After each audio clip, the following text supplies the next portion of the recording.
जय श्री राम। साथियों, पिछले अध्याय में भगवान राम ने शिव जी का धनुष तोड़ दिया। उसके बाद परशुराम जी से उनका संवाद और परशुराम जी का वनगमन। अब आइए आगे चले। जनक जी ने विश्वामित्र जी को प्रणाम किया और कहा, प्रभु ही की कृपा से श्री राम ने धनुष तोड़ा है। दोनों भाइयों ने मुझे कृतार्थ कर दिया। हे स्वामी, अब जो उचित हो सो कहिए। मुनि ने कहा, हे चतुर नरेश, यूं तो विवाह धनुष के अधीन था। धनुष के टूटते ही विवाह हो गया। देवता, मनुष्य और नाग सब किसी को यह मालूम है। तथापि तुम जाकर अपने कुल का जैसा व्यवहार हो, ब्राह्मणों, कुल के बूढ़ों और गुरुओं से पूछकर और वेदों में वर्णित जैसा आचार हो वैसा करो। जाकर अयोध्या को दूत भेजो जो राजा दशरथ को बुला लावे। राजा ने प्रसन्न होकर कहा, हे कृपालु, बहुत अच्छा। और उसी समय दूतों को बुलाकर भेज दिया। फिर सब महाजनों को बुलाया और सबने आकर राजा को आदर पूर्वक सिर निभाया। राजा ने कहा, बाजार, रास्ते, घर, देवालय और सारे नगर को चारों ओर से सजाओ। महाजन प्रसन्न होकर चले और अपने अपने घर आए। फिर राजा ने नौकरों को बुला भेजा और उन्हें आज्ञा दी कि विचित्र मंडप सजाकर तैयार करो। ये सुनकर वे सब राजा के वचन सिर पर धरकर और सुख पाकर चले। उन्होंने अनेकों कारीगरों को बुला भेजा जो मंडप बनाने में कुशल और चतुर थे। उन्होंने ब्रह्मा की वंदना करके कार्य आरंभ किया और पहले सोने के केले के खंभे बनवाए, हरी हरी मणियों के पत्ते और फल बनाए तथा पद्म राग मणियों के फूल बनाए। मंडप की अत्यंत विचित्र रचना देखकर ब्रह्मा का मन भी भूल गया। बांस सब हरी हरी मणियों के सीधे और गांठों से युक्त ऐसे बनाए जो पहचाने नहीं जाते। सोने की सुंदर नाग बेली बनाई जो पत्तों सहित ऐसी मालूम होती थी कि पहचानी ही नहीं जाती। उसी नाग बेली के रचकर और पच्चीकारी करके बंधन बनाए। बीच बीच में मोतियों की सुंदर झालरें हैं। माणिक, पन्ने, हीरे और फिरोजे इन रत्नों को चीर कर, कोर कर और पच्चीकारी करके इनके कमल बनाए। भौरे और बहुत रंगों के पक्षी बनाए जो हवा के सहारे गूंजते और पूजते थे। खंभों पर देवताओं की मूर्तियां गढ़कर निकाली जो सब मंगल द्रव्य के लिए खड़ी थी। गजमुक्ताओं के सहज ही सुहावने अनेक तरह के चौक बुराए। नीलमणि को कोर कर अत्यंत सुंदर आम के पत्ते बनाए। सोने के बौर और रेशम की डोर से बने पन्ने के बने फलों के गुच्छे सुशोभित हैं। ऐसे सुंदर और उत्तम बंदरवार बनाए अनुकाम देव ने फंदे सजाए। अनेकों मंगल कलश और सुंदर ध्वजा, पताका, पर्दे और चवर बनाए। इसमें मणियों के अनेकों सुंदर दीपक हैं। उस विचित्र मंडप का तो वर्णन ही नहीं किया जा सकता। जिस मंडप में श्री जानकी जी दुल्हन होंगी, इस कवि की ऐसी बुद्धि है जो उसका वर्णन कर सके। जिस मंडप के रूप और गुणों के समुद्र श्री रामचंद्र जी दुल्हे होंगे, तो वह मंडप तीनों लोकों में प्रसिद्ध ही होना चाहिए। जनक जी के महल की जैसी शोभा थी, वैसी ही शोभा नगर के प्रत्येक घर की दिखाई देती है। उस समय जिसने तिरहुत को देखा, उसे 14 भुवन तुच्छ जान पड़े। जनकपुर में नीच के घर भी उस समय जो संपदा सुशोभित थी, उसे देखकर इंद्र भी मोहित हो जाता था। जिस नगर में साक्षात लक्ष्मी जी कपट से स्त्री का वेश बनाकर बसती हैं, उस पुर की शोभा का वर्णन करने में सरस्वती और शेष भी सब जाते हैं। जनक जी के दूत श्री रामचंद्र जी की पवित्र पुरी अयोध्या पहुंचे। सुंदर नगर देख कर वे हर्षित हुए। राजद्वार पर जाकर उन्होंने खबर भेजी। राजा दशरथ जी ने सुनकर उन्हें बुला लिया। दूतों ने प्रणाम करके चिट्ठी दी। प्रसन्न होकर राजा ने स्वयं उठकर उसे लिया। चिट्ठी बांटते समय उनके नेत्रों में जल छा गया, शरीर पुलकित हो गया और छाती भर गई। हृदय में राम और लक्ष्मण हैं, हाथ में सुंदर चिट्ठी। राजा उसे हाथ में लिए ही रह गए। कट्टी मिट्टी कुछ भी ना कह सके। फिर धीरज धरकर उन्होंने पत्रिका पढ़ी। सारी सभा सच्ची बात सुनकर हर्षित हो गई। भरत जी अपने मित्रों और भाई शत्रुघ्न के साथ जहाँ खेलते थे, वहीं समाचार पाकर वे आ गए। बहुत प्रेम से सकुचाते हुए पूछते हैं, पिताजी ये चिट्ठी कहाँ से आई है? हमारे प्राणों से प्यारे दोनों भाई कहिए कुशल तो हैं, और वे किस देश में हैं? स्नेह से सने ये वचन सुनकर राजा ने फिर से चिट्ठी पढ़ी। सुनकर दोनों भाई पुलकित हो गए। स्नेह इतना अधिक हो गया कि शरीर में समाता नहीं। भरत जी का प्रेम देखकर सारी सभा ने विशेष सुख पाया। तब राजा ने दूतों को पास बिठाकर मन को हरने वाले मीठे वचन बोले, भैया कहो दोनों बच्चे कुशल तो हैं? तुमने अपनी आंखों से उन्हें अच्छी तरह देखा है ना? सांवले और गोरे शरीर वाले, वे धनुष और तरकश धारण किए रहते हैं। किशोर अवस्था है, विश्वामित्र मुनि के साथ हैं। तुम उनको पहचानते हो तो स्वभाव बताओ। राजा प्रेम के विवेश वश होने से बार बार इस प्रकार कह और पूछ रहे हैं, भैया जिस दिन से मुनि उन्हें ले गए तब से आज ही हमने सच्ची खबर पाई है। कहो तो महाराज जनक ने उन्हें कैसे पहचाना? ये प्रेम भरे वचन सुनकर दूत मुस्कुराए और बोले, हे राजाओं के मुकुट मुनि, आपके समान धन्य और कोई नहीं है। इनके राम लक्ष्मण जैसे पुत्र हैं जो दोनों विश्व के विभूषण हैं। आपके पुत्र पूछने योग्य नहीं है। ये पुरुष सिंह तीनों लोगों के प्रकाश स्वरूप है। इनके यश के आगे चंद्रमा मलिन और प्रताप के आगे सूर्य शीतल लगता है। हे नाथ, उनके लिए आप कहते हैं कि उन्हें कैसे पहचाना? क्या सूर्य को हाथ में दीपक लेकर देखा जाता है? सीता जी के स्वयंवर में अनेकों राजा और एक से बढ़कर एक योद्धा एकत्र हुए, परंतु शिव जी के धनुष को कोई हटा भी न सका। सारे बलवान वीर हार गए। तीनों लोकों में जो वीरता के अभिमानी थे, शिव जी के धनुष ने सबकी शक्ति तोड़ दी। बाणासुर जो सुमेरु को भी उठा सकता था, वो भी हृदय में हार कर परिक्रमा करके चला गया। और जिसने खेल से ही कैलाश को उठा लिया, वह रावण भी उस सभा में पराजय को प्राप्त हुआ।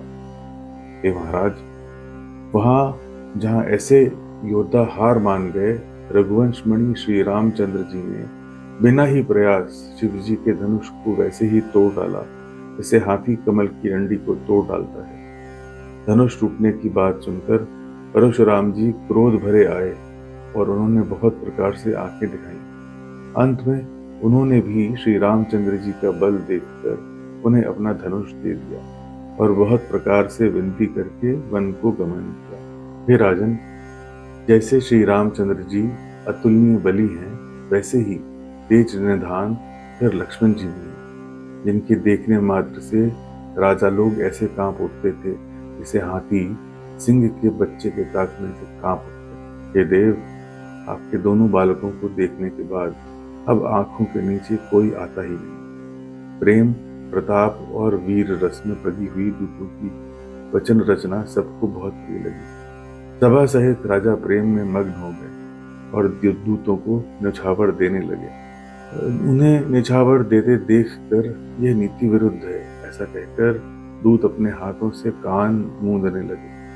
धर्म को विचार कर सभी ने सुख माना। तब राजा ने उठकर वशिष्ठ जी के पास जाकर उन्हें पत्रिका दी और आदर पूर्वक दूतों को बुलाकर सारी कथा गुरु को सुना दी। सब समाचार सुनकर और अत्यंत सुख पाकर गुरु बोले, पुण्यात्मा पुरुष के लिए पृथ्वी सुखों से छाई हुई है। जैसे नदियां समुद्र में जाती हैं, यद्यपि समुद्र को नदी की कामना नहीं होती, वैसे ही सुख और संपत्ति बिना ही बुलाए स्वाभाविक ही धर्मात्मा पुरुष के पास जाती। तुम जैसे गुरु, ब्राह्मण, गाय और देवता की सेवा करने वाले हो, वैसी ही पवित्र कौशल्या देवी भी हैं। हमारे समान पुण्यात्मा जगत में न कोई हुआ, न है और न होने का ही है। हे राजन, तुमसे अधिक पुण्य और किसका होगा, जिसके राम सरीखे पुत्र और जिसके चारों बालक वीर, विनम्र, धर्म का व्रत धारण करने वाले हैं। तुम्हारे लिए सभी कालों में कल्याण है। इसलिए डंका बजवाकर बारात सजाओ और जल्दी चलो। राजा ने सारे रनिवास को बुलाकर जनक जी की पत्रिका बांचकर सुनाई। समाचार सुनकर सब रानियां हर्ष से भर गईं। राजा ने फिर दूसरी सब बातों का वर्णन किया जो दूतों के मुख से सुनी थी। प्रेम में प्रफुल्लित हुई रानियां ऐसी शोभित हो रही हैं जैसे मोरनी बादलों की गरज सुनकर होती। बूढ़ी बड़ी स्त्रियां प्रसन्न होकर आशीर्वाद दे रही हैं। माताएं अत्यंत आनंद में मग्न हैं। उस अत्यंत प्रिय पत्रिका को आपस में लेकर सब हृदय से लगाकर छाती शीतल करती हैं। राजाओं में श्रेष्ठ दशरथ जी ने श्री राम लक्ष्मण की कीर्ति और करनी का बार बार वर्णन किया। यह सब मुनि की कृपा है, ऐसा कहकर वे बाहर चले आए। तब रानियों ने ब्राह्मणों को बुलाया और आनंद सहित उन्हें दान दिया। श्रेष्ठ ब्राह्मण आशीर्वाद देते हुए चले। फिर भिक्षुकों को बुलाकर करोड़ों प्रकार की न्यौछावरें उनको दी। चक्रवर्ती महाराज दशरथ के चारों पुत्र चिरंजीवी हों, यूं कहते हुए वे अनेक प्रकार से सुंदर वस्त्र पहनकर चले। आनंदित होकर नगाड़े वालों ने बड़े जोर से नगाड़ों पर चोट लगाई। तब लोगों ने जब यह समाचार पाया तब घर घर बधावे होने लगे। 14 लोकों में उत्साह भर गया कि जानकी जी और श्री रघुनाथ जी का विवाह होगा। यह शुभ समाचार पाकर लोग प्रेम मग्न हो गए और रास्ते, घर तथा गलियां सजाने लगे। यद्यपि अयोध्या सदा सुहावनी है, क्योंकि वह श्री राम की मंगलमयी पवित्र पुरी है, फिर भी प्रीति पर प्रीति होने से वह सुंदर मंगला रचना से सज गई। ध्वजा, पताका, पर्दे और सुंदर चवरों से सारा बाजार बहुत ही अनूठा छाया हुआ है। सोने के कलश, तोरण, मणियों की झालरें, हल्दी, दूब, दही और अक्षत लोगों ने अपने अपने घरों को सजाकर मंगल में बना लिया। बिजली किसी कांति वाली चंद्रमुखी, हिरण के बच्चे से नेत्रों और अपने सुंदर स्वरूप से कामदेव की स्त्री रति के अभिमान को छुड़ाने वाली सुहागिन स्त्रियां सभी 16 श्रृंगार सजकर जहां तहां झुंड के झुंड मिलकर मनोहर वाणी से मंगल गीत गा रही हैं, जिनके सुंदर स्वर को सुनकर कोयलें भी लजा जाती हैं। राजमहल का वर्णन कैसे किया जाए, जहां विश्व को विमोहित करने वाला मंडप बनाया गया है। अनेक प्रकार के मनोहर मांगलिक पदार्थ शोभित हो रहे हैं और बहुत से नगाड़े बज रहे हैं। कहीं भाट विरदावली का उच्चारण कर रहे हैं, कहीं ब्राह्मण वेद ध्वनि कर रहे हैं। सुंदर स्त्रियां श्री राम जी और श्री सीता जी का नाम ले लेकर मंगल गीत गा रही हैं। उत्साह बहुत है और महल अत्यंत ही छोटा है। इससे मानो वो उत्साह चारों ओर उमड़ चला है। दशरथ के महल की शोभा का वर्णन कौन कर सकता है, जहाँ समस्त देवताओं के शिरोमणि श्री रामचंद्र जी ने अवतार लिया है। फिर राजा ने भरत को बुलाया और कहा कि जाकर घोड़े, हाथी और रथ सजाओ, जल्दी रामचंद्र की बारात में चलो। ये सुनते ही दोनों भाई आनंदवश पुलक से भर गए। भरत जी ने सब साहनी बुलाए और उन्हें आज्ञा दी। वे प्रसन्न होकर उठ दौड़े। उन्होंने रुचि के साथ जीने कसकर घोड़े सजाए। रंग रंग के उत्तम घोड़े शोभित हो रहे हैं। सब घोड़े बड़े ही सुंदर और चंचल करनी के हैं। वे धरती पर ऐसे पैर रखते हैं जैसे जलते हुए लोहे पर रखते हैं। अनेकों जाति के घोड़े हैं जिनका वर्णन नहीं हो सकता, मानो हवा का निरादर करके उड़ना ही चाहते हैं। उन सब घोड़ों पर भरत जी के समान अवस्था वाले सब छैल छबीले राजकुमार सवार हुए। वे सभी सुंदर हैं और सब आभूषण धारण किए हुए हैं। उनके हाथ में बाण और धनुष है तथा कमर में भारी तरकस बंधे हैं। सभी चुने हुए छबीले शूरवीर, चतुर और नवयुवक हैं। प्रत्येक सवार के साथ 2 पैदल सिपाही हैं जो तलवार चलाने की कला में निपुण हैं। शूरता का बाना धारण किए हुए रणधीर वीर सब निकलकर नगर के बाहर आ खड़े हुए। वे चतुर अपने घोड़ों को तरह तरह की चालों से फेर रहे हैं और भेरी तथा नगाड़ों की आवाज सुनकर प्रसन्न हो रहे हैं। रथों पर चढ़ चढ़ कर बारात नगर के बाहर जुटने लगी। जो जिस काम के लिए जाता है सभी को सुंदर शकुन होते हैं। श्रेष्ठ हाथियों पर सुंदर अंबारियां पड़ी हैं। वे जिस प्रकार सजाई गई थी कहा नहीं जा सकता। मतवाले हाथी घंटों से शोभित होकर चले, मानो सावन के सुंदर बादलों के समूह जा रहे हैं। सुंदर पालकियां, सुख से बैठने योग्य तामजान और रथ आदि और भी अनेक प्रकार की सवारियां हैं। उन पर श्रेष्ठ ब्राह्मणों के समूह चढ़कर चले, मानो सब वेदों के छंद ही शरीर धारण किए हुए। मागध, सूत, भाट और गुण गाने वाले सब जो जिस योग्य थे वैसी सवारी पर चढ़कर चले। बहुत जातियों के खच्चर, ऊंट और बैल, असंख्यों प्रकार की वस्तुएं लाद लाद कर चले। कहार करोड़ों कावरे लेकर चले। उनमें अनेकों प्रकार की इतनी वस्तुएं थी जिनका वर्णन कौन कर सकता है। सब सेवकों के समूह अपना साज सामान बनाकर चले। सबके हृदय में पार हर्ष है और शरीर पुलक से भरे हैं। सबको एक ही लालसा लगी है कि हम श्री राम लक्ष्मण दोनों भाइयों को नेत्र भर कर कब देखेंगे। हाथी गरज रहे हैं, उनके घंटों की भीषण ध्वनि हो रही है। चारों ओर रथों की घरघराहट और घोड़ों की हिनहिनाहट हो रही है। बादलों को निरादर करते हुए नगाड़े घोर शब्द कर रहे हैं। किसी को अपनी पराई कोई बात कानों से सुनाई नहीं देती।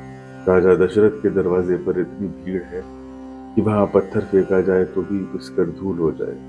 तब सुमंत्र जी ने 2 रथ सजाकर उनमें सूर्य के घोड़ों को भी मात करने वाले घोड़े जो थे, दोनों सुंदर रथ वे राजा दशरथ के पास ले आए, जिनकी सुंदरता का वर्णन सरस्वती जी से भी नहीं हो सकता। एक रथ पर राजसी सामान सजाया गया और दूसरा, जो तेज का पुंज और अत्यंत शोभायमान था, उस सुंदर रथ पर राजा वशिष्ठ जी को हर्षपूर्वक चढ़ाकर फिर स्वयं शिव, गुरु, गौरी और गणेश जी का स्मरण करके दूसरे रथ पर चढ़े। वशिष्ठ जी के साथ जाते हुए राजा दशरथ जी कैसे शोभित हो रहे हैं, जैसे देवगुरु बृहस्पति के साथ इंद्र हो। वेद की विधि से और कुल की रीति के अनुसार सब कार्य करके तथा सबको सब प्रकार से सचे देख कर श्री राम का स्मरण करके गुरु की आज्ञा पाकर पृथ्वीपति दशरथ जी शंख बजाकर चले। बारात देखकर देवता हर्षित हुए और सुंदर मंगलदायक फूलों की वर्षा करने लगे। बारात ऐसे बनी है कि उसका वर्णन करके नहीं बनता। सुंदर शुभदायक शकुन हो रहे हैं। नीलकंठ पक्षी बाईं ओर चारा ले रहा है, मानो संपूर्ण मंगलों की सूचना दे रहा है। दाहिनी ओर कौवा सुंदर खेत में शोभा पा रहा है। नेवले का दर्शन भी सब किसी ने पाया। तीनों प्रकार की हवा अनुकूल दिशा में चल रही है। श्रेष्ठ स्त्रियां भरे हुए घड़े और गोद में बालक लिए आ रही हैं। लोमड़ी फिर फिर कर दिखाई देती है। गायें सामने खड़ी बछड़ों को दूध पिला रही हैं। हिरणों की टोली बाईं ओर से घूमकर दाहिनी ओर आई, मानो सभी मंगलों का समूह दिखाई दिया। क्षेम करी सफेद सिर वाली चील विशेष रूप से कल्याण कर रही है। श्यामा बाईं और सुंदर पेड़ पर दिखाई पड़ी। दही, मछली और 2 विद्वान ब्राह्मण हाथ में पुस्तक लिए सामने आए। सभी मंगलमय, कल्याणमय और मनोवांछित फल देने वाले शकुन मानो सच्चे होने के लिए एक साथ हो रहे हैं। स्वयं सगुण ब्रह्म जिसके सुंदर पुत्र हैं, उसके लिए सब मंगल शकुन सुलभ है। जहाँ श्री रामचंद्र जी सरीखे दूल्हा और सीता जी जैसी दुल्हन है तथा दशरथ जी और जनक जी जैसे पवित्र संधि, ऐसे ब्याह सुनकर मानो सभी शकुन नाच उठे। सूर्यवंश के पताका स्वरूप दशरथ जी को आते हुए जानकर जनक जी ने नदियों पर पुल बंधवा दिए। बीच बीच में ठहरने के लिए सुंदर पड़ाव बनवा दिए, जिसमें देवलोक के समान संपदा छाई है और जहां बारात के सब लोग अपने अपने मन पसंद के अनुसार सुहावने उत्तम भोजन, बिस्तर और वस्त्र पाते हैं। मन के अनुकूल नित्य नए सुखों को देखकर सभी बारातियों को अपने घर भूल गए। नगाड़ों की आवाज सुनकर श्रेष्ठ बारात को आती हुई जानकर अगवानी करने वाले हाथी, रथ, पैदल और घोड़े सजाकर बारात लेने चले। अगवानी में आए हुए उन लोगों ने सब चीजें दशरथ जी के सामने रख दी और अत्यंत प्रेम से विनती।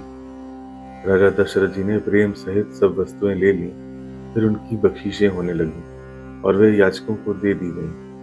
तदंतर पूजा, आदर सत्कार और बड़ाई करके अगवान लोग उनको जनवासी की ओर लिवा गए। सीता जी ने बारात जनकपुर में आई जानकर अपनी कुछ महिमा प्रकट करके दिखलाई। हृदय में स्मरण कर सब सिद्धियों को बुलाया और उन्हें राजा दशरथ की मेहमानी करने के लिए भेजा। बारातियों ने अपने अपने ठहरने के स्थान देखे तो वहां देवताओं के सब सुखों को सब प्रकार से सुलभ पाया। इस ऐश्वर्य का कुछ भी भेद कोई जान न सका। सब जनक जी की बड़ाई कर रहे हैं। श्री रघुनाथ जी यह सब सीता जी की महिमा जानकर और उनका प्रेम पहचानकर हृदय में हर्षित हुए। पिता दशरथ जी के आने का समाचार सुनकर दोनों भाइयों के हृदय में महान आनंद समाता न था। संकोचवश वे गुरु से कह नहीं सकते थे, परंतु मन में पिता के दर्शन की लालसा थी। विश्वामित्र जी ने उनकी बड़ी नम्रता देखी तो उनके हृदय में बहुत संतोष उत्पन्न हुआ। प्रसन्न होकर उन्होंने दोनों भाइयों को हृदय से लगा लिया।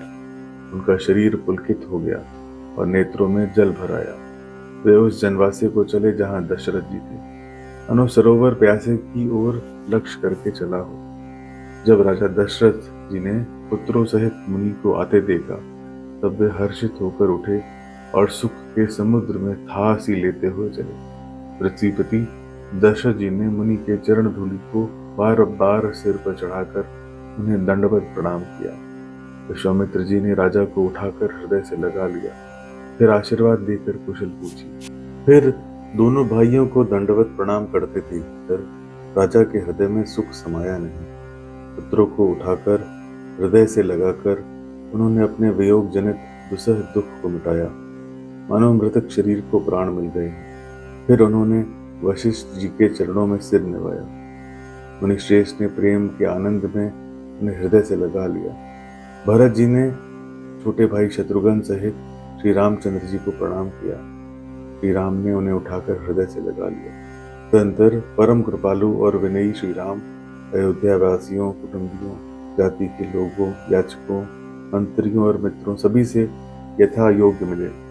श्री रामचंद्र जी को देखकर बारात शीतल हो गई। रीति का बखान नहीं हो सकता। राजा के पास चारों पुत्र ऐसे शोभा पा रहे हैं मानो अर्थ, धर्म, काम और मोक्ष शरीर धारण किए हुए हों। अगवानी में आए हुए शतानंद जी, अन्य ब्राह्मण, मंत्रीगण, मागध, सूत, विद्वान और भाटों ने बारात सहित राजा दशरथ का आदर सत्कार किया। फिर आज्ञा लेकर वे वापस लौट गए। सीता जी के स्वयंवर में जो राजा आए थे, उन्होंने भी चारों भाइयों को देखकर सुख पाया। श्री रामचंद्र जी का निर्मल और महान यश कहते हुए राजा लोग अपने अपने घर गए। इस प्रकार कुछ दिन बीत गए। जनकपुरवासी और बाराती सभी बड़े आनंदित थे। मंगलों का मूल लग्न का दिन आ गया। हेमंत ऋतु और सुहावना अगहन का महीना था। ग्रह, तिथि, नक्षत्र, योग और वार श्रेष्ठ थे। लग्न शोध कर ब्रह्मा जी ने उस पर विचार किया और उस लग्न पत्रिका को नारद जी के हाथ जनक जी के यहाँ भेज दिया। जनक जी के ज्योतिषियों ने भी वही गणना कर रखी थी। जब सब लोगों ने यह बात सुनी तो वे कहने लगे, यहाँ के ज्योतिषी भी ब्रह्मा ही हैं। निर्मल और सभी सुंदर मंगलों की मूल गोधूलि की पवित्र वेला आ गई और अनुकूल शकुन होने लगे। यह जानकर ब्राह्मणों ने जनक जी से कहा। तब राजा जनक ने पुरोहित शतानंद जी से कहा कि अब देर का क्या कारण। शतानंद जी ने मंत्रियों को बुलाया। वे सब मंगल का सामान सजाकर आए। शंख, नगाड़े, ढोल और बहुत से बाजे बजने लगे तथा मंगल कलश और शुभ शकुन की वस्तुएं सजाई गईं। सुंदर सुहागिन स्त्रियां गीत गा रही हैं और पवित्र ब्राह्मण वेद की ध्वनि कर रहे हैं। सब लोग इस प्रकार आदर पूर्वक बारात को लेने चले और जहां बारातियों का जनवासा था वहां गए। अवधपति दशरथ जी का समाज देखकर उनको देवराज इंद्र भी बहुत ही तुच्छ लगने लगे। उन्होंने जाकर विनती की कि समय हो गया है, अब पधारिए। ये सुनते ही नगाड़ों पर चोट पड़ी। गुरु वशिष्ठ जी से पूछकर और उपयुक्त की सब रीतियों को करके राजा दशरथ जी मुनियों और साधुओं के समाज को साथ लेकर चले। अवध नरेश दशरथ जी का भाग्य और वैभव देखकर और अपना जन्म व्यर्थ समझकर ब्रह्मा आदि देवता हजारों मुखों से उसकी सराहना करने लगे। देवगण सुंदर मंगल का अवसर जानकर नगाड़े बजा बजाकर फूल बरसाते हैं। शिव जी, ब्रह्मा जी आदि देव वृंद टोलियां बना बनाकर विमानों पर जा चढ़े और प्रेम से पुलकित शरीर हो तथा हृदय में उत्साह भरकर श्री राम का विवाह देखने चले। जनकपुर को देख कर देवता इतने अनुरक्त हो गए कि उन सबको अपने अपने लोक बहुत तुच्छ लगने लगे। तब शिव जी सब देवताओं से बोले, कि हृदय में धीरज धरकर विचार तो करो कि यह भगवान की महामहिमामयी निज शक्ति श्री सीता जी का और अखिल ब्रह्मांडों के परम ईश्वर साक्षात भगवान श्री रामचंद्र जी का विवाह है, जिनका नाम लेते ही जगत में सारे अमंगलों की जड़ कट जाती है और चारों पदार्थ मुट्ठी में आ जाते हैं। ये वही जगत के माता पिता श्री सीताराम जी हैं।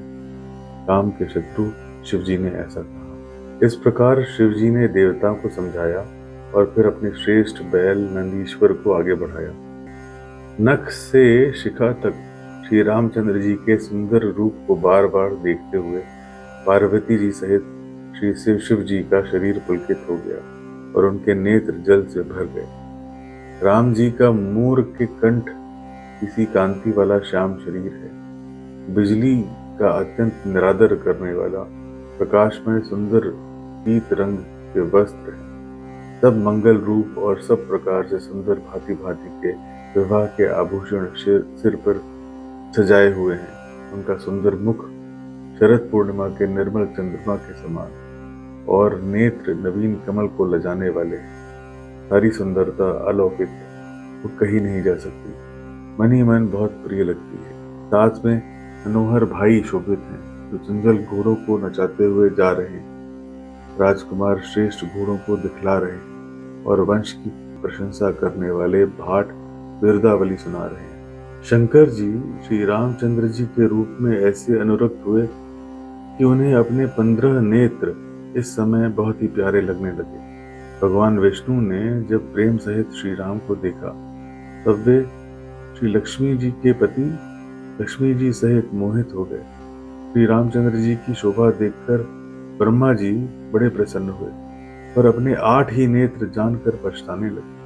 देवताओं के सेनापति कार्तिक के हृदय में बड़ा उत्साह है, क्योंकि वे 12 नेत्रों से राम दर्शन का सुंदर लाभ उठा रहे हैं। सुजान इंद्र अपने 1000 नेत्रों से श्री रामचंद्र जी को देख रहे हैं और गौतम जी के श्राप को अपने लिए परम हितकर मान रहे हैं। देवता प्रसन्न होकर और रघुकुल मणि श्री राम की जय हो जय हो जय हो कहकर फूल बरसा रहे हैं। इस प्रकार बारात को आती हुई जानकर बहुत प्रकार के बाजे बजने लगे और रानी सुहागिन स्त्रियों को बुलाकर परछन के लिए मंगल द्रव्य सजाने लगी। श्री रामचंद्र जी का वर वेश देखकर सीता जी की माता सुनैना जी के मन में विशेष सुख हुआ। मंगल अवसर जानकर नेत्रों के जल को रोके हुए रानी प्रसन्न मन से परछन कर रही हैं। वेदों में कहे हुए तथा कुलाचार के अनुसार सभी व्यवहार रानी ने भली भांति किए। पंच शब्द, पंच ध्वनि और मंगल गान हो रहे हैं। नाना प्रकार के वस्त्रों के पावड़े पड़ रहे हैं। उन्होंने रानी ने आरती करके अर्घ्य दिया। तब श्री राम ने मंडप में गमन किया। दशरथ जी अपनी मंडली सहित विराजमान हुए। उनके वैभव को देखकर लोकपाल भी लजा गए। समय समय पर देवता फूल बरसाते हैं और भूदेव ब्राह्मण समयानुकूल शांति पाठ करते हैं। श्री रामचंद्र जी मंडप में आए और अर्घ देकर आसन पर बैठाए गए। आसन पर बैठाकर आरती करके दूल्हे को देखकर स्त्रियां सुख पा रही हैं। ब्रह्मा आदि श्रेष्ठ देवता ब्राह्मण का वेश बनाकर कौतुक देख रहे हैं।